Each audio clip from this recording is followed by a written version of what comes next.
한국 유튜버가 일본의 어깨빵 남자에게 뭐라고 하는 것에 대한 일본 반응을 보겠습니다. 보행 중 스마트폰을 하는 사람들도 주의해야 합니다. 본인은 잘 피하고 있다고 생각할지 모르지만 주위가 신경 써서 피해주고 있다는 걸 알아주세요. 요즘은 교차로나 개찰구에서 진로를 바꾸지 않고 직진하는 사람이 너무 많습니다. 다들 마음에 여유가 없는 걸까요?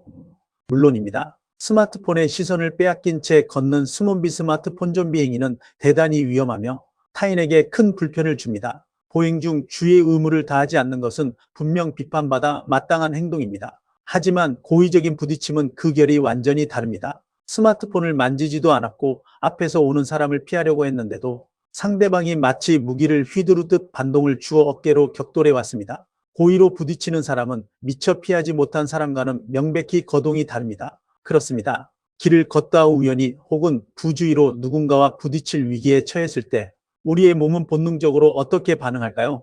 움츠러듭니다. 충격을 줄이기 위해 어깨를 빼고 무게중심이 흐트러지며 충돌 직후에는 서로 당황하는 기색이 역력해집니다. 아, 죄송합니다라는 말이 반사적으로 튀어나오죠. 하지만 소위 어깨빵을 작정하고 하는 사람들의 움직임은 다릅니다. 그들은 충돌 직전 오히려 어깨에 힘을 강하게 줍니다. 속도를 줄이기는커녕 가속도를 붙이며 자신의 체중을 온전히 실어 상대방을 타격합니다. 이것은 정확히 조준한 것입니다. 보행 중 스마트폰을 하는 사람에게 경각심을 주겠다는 비뚤어진 정의감일까요? 아니면 그저 상대방이 스마트폰을 보고 있으니 부딪혀도 변명하기 좋겠다는 비겁한 계산일까요?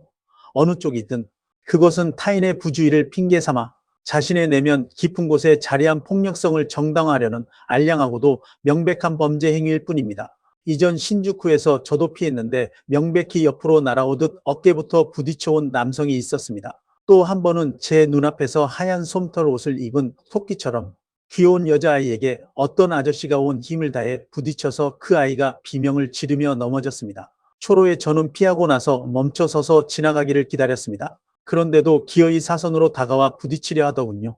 위험해 라고 일갈하니 그제야 도망갔습니다.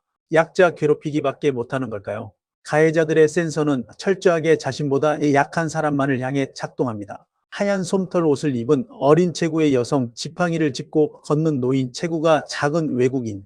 그들은 자신보다 덩치가 크거나 험악한 인상을 가졌거나 근육질의 건장한 남성에게는 결코 몸을 던지지 않습니다. 만약 이들이 정말로 길을 걷는 방식에 불만이 있거나 맹목적인 분노에 휩싸인 것이라면 상대가 누구든 부딪혔어야 합니다. 하지만 그들은 철저히 대상을 고릅니다. 가해자들은 길거리의 불특정 다수 그 중에서도 가장 만만해 보이는 이들에게 물리적인 타격을 가함으로써 얄팍한 우월감을 느낍니다. 자신의 존재를 증명하는 방식이 고작 약자를 향한 비겁한 폭력이라니 참으로 찌질합니다. 하지만 그들에게는 순간의 오락일지 몰라도 피해를 입은 여성이나 노인들에게 그 충격은 단순한 불쾌감을 넘어섭니다. 명백한 상해인 것입니다. 가해자는 혼자가 아니더군요. 일행인 남성은 부딪히는 행위를 보고도 아무렇지 않은 걸까요? 제 친구가 그런 짓을 한다면 불쾌해서 같이 다니고 싶지 않을 텐데요.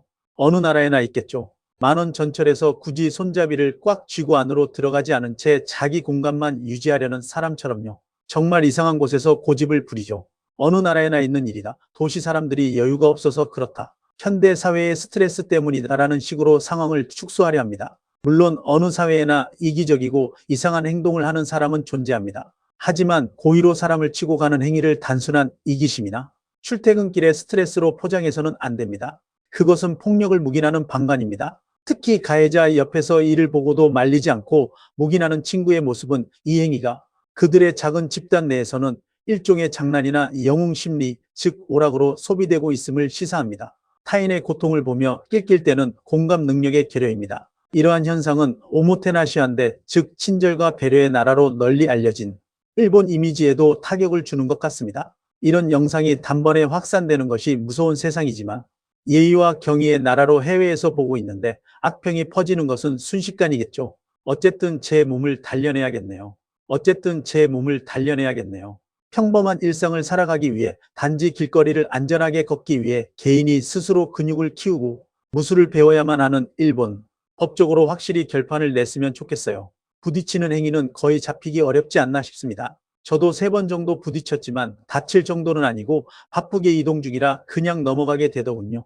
CCTV가 일본의 모든 거리를 촘촘히 비추고 있는 것은 아닙니다. 더욱이 뼈가 부러지거나 피가 나는 명확한 상해가 발생하지 않는 한 스쳐 지나가는 찰나의 순간에서 고의성을 입증하여 폭행죄를 적용하기란 경찰의 실무상 매우 번거롭고 어려운 일입니다. 가해자들 역시 이 점을 교묘하게 이용합니다. 그들은 치고 빠지는데 능숙하며 피해자가 충격을 수습하고 항의하려 고개를 돌릴 때쯤이면 이미 분비는 인파 속으로 사라진 뒤입니다. 법의 그물망은 안타깝게도 엉성하고 악인은 그 틈새를 너무나도 유유히 헤엄치고 있습니다. 그렇다면 우리는 이대로 무기력하게 거리를 걸어야만 할까요?